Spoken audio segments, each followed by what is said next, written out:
Unlock the potential of artificial intelligence. Welcome to deep learning and generative AI. When we talk about AI, it's so easy to get fixated on just one thing, accuracy.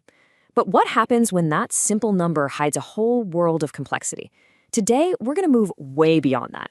We're going to dig into the real-world risks of building AI and see why focusing on the details isn't just good practice. It's absolutely essential. So, here's the game plan. We'll kick things off by understanding just how high the stakes are. Then, we're going to dissect what bias really is. After that, we'll tackle the tricky paradoxes of fairness, take a peek inside the infamous black box, and then pull it all together by looking at responsibility as a continuous cycle.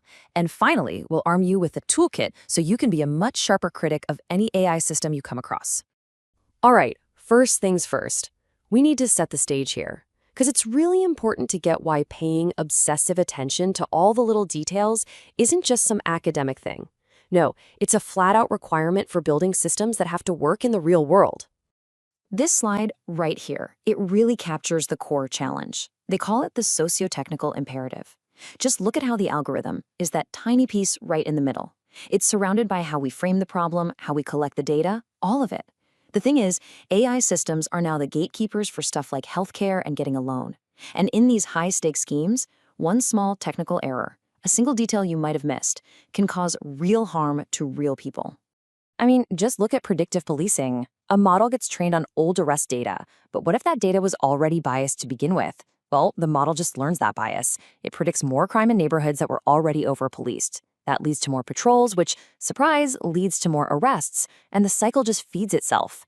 That one, seemingly small detail, that feedback loop, creates a system that doesn't just get it wrong, it's actively making a bad situation even worse. Now, here's what's really fascinating. Bias isn't just one single thing that goes wrong. It's more like a whole chain of potential pitfalls, and the details matter at every single link in that chain. Seriously, bias can creep in pretty much anywhere. It can start in the data you collect. I mean, is it really representative? It can be in how you measure things. Are you actually measuring what you think you're measuring? It could be baked right in from history, pop up from the algorithm itself, or even hide in the way you decide what success looks like. And wow, here is a perfect and pretty catastrophic example of this. This happened right at that measurement step. A model was built to figure out who needed extra medical care. The engineers used a proxy for being sick, how much a person had spent on healthcare in the past. But here's the tiny detail they missed. Because of unequal access, minority groups historically spent less money for the exact same level of illness. So what did the model learn? It learned that being poor means you're healthy. The result was that it systematically denied care to the very people who needed it the most. A single, flawed detail with devastating consequences. Okay, so here's where it gets really tricky. The crucial point is that even when we're actively trying to fix bias, the details show us that fairness itself is this incredibly complex and often contradictory goal. There's just no easy fix here. The wild part is, we have these competing mathematical definitions of what it even means to be fair. On one hand, you have group fairness. That's about making sure different demographic groups get the same outcome rates. But then you have individual fairness, which says that two people who are similar should be treated the same. So what happens when those two ideas totally clash? And look, this isn't just some philosophical thing. It's literally baked into the math. You can't have it all. This slide shows that if you enforce one specific type of fairness, the laws of probability can make it impossible to satisfy another one. The details of the math force you to make a trade-off. You have to choose which idea of fairness matters more for what you're trying to do. And that brings us to this quote, which completely flips the script. It pushes us away from a simple, and let's be honest, kind of naive yes or no question. Instead, it forces us to get specific. It forces us to confront the details of our choices and really spell out the values we're building into our systems. All right, so if we have to make these critical trade-offs, we need to see what's going on, right? We need transparency. We have to be able to look inside the model. But as you've probably guessed by now, even that is way more complicated than it sounds. On one side, you've got what we call interpretable models, like that decision tree you see there. It's like a flowchart. The logic is right there for you to read. But on the other side, you've got these massive, complex black box models. We can't see their logic, so we have to use other tools to get an explanation, which is really just an approximation of why they do what they do.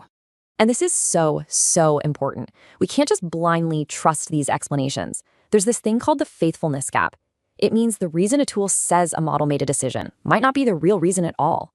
It might tell you it recognized a dog, but in reality, all it did was learn to associate a snowy background with the word dog. The detail of how the explanation was created matters a ton, and frankly, we have to be deeply skeptical. Okay, so let's recap. We've got bias creeping in everywhere, fairness is a paradox, we can't even trust the explanations for why a model works. So how on earth are we supposed to manage all of these details in any kind of structured, practical way? Well, the answer isn't some magic algorithm or a perfect fairness metric you can just plug in. Nope. It takes a fundamental shift in how we even think about building these systems from the very beginning. The way forward is to think about this as a whole life cycle, just like you see here. Responsibility isn't a single hoop you jump through. It's a continuous process of governance. From the absolute beginning, when you're just formulating the problem and collecting data, all the way through development, testing, and deployment, you have to be asking these hard questions and paying attention to the details. This quote just says it all perfectly. Ethics is distributed across the timeline, not a final checkbox. It's a practice, it's a discipline that you have to maintain constantly, with everyone involved through the entire life of a project. All right, let's bring it all home. To wrap this up, let's give you a practical toolkit. These are the kinds of questions and red flags you should be looking for anytime you hear a big claim about a new AI system. So here are some of those common pitfalls, the details people often get wrong or, conveniently leave out. Are they claiming real-world success when they only tested on one perfectly clean data set? Are they comparing their shiny new model against a really weak old one to make it look better? Are they just cherry-picking the best results and hiding the rest? Or, and this is a big one, are they completely ignoring how their tech could be misused out in the wild? Keep this checklist in your back pocket. And this right here, this is the final, most important takeaway. It's about upgrading our questions. We need to move on from a simple surface-level question like, is it fair? To something much, much deeper. A question that gets right to the heart of all these socio-technical details. Which fairness idea are we choosing? And who bears the cost of that trade-off? That is the question that forces us to confront the tough choices that are always being made.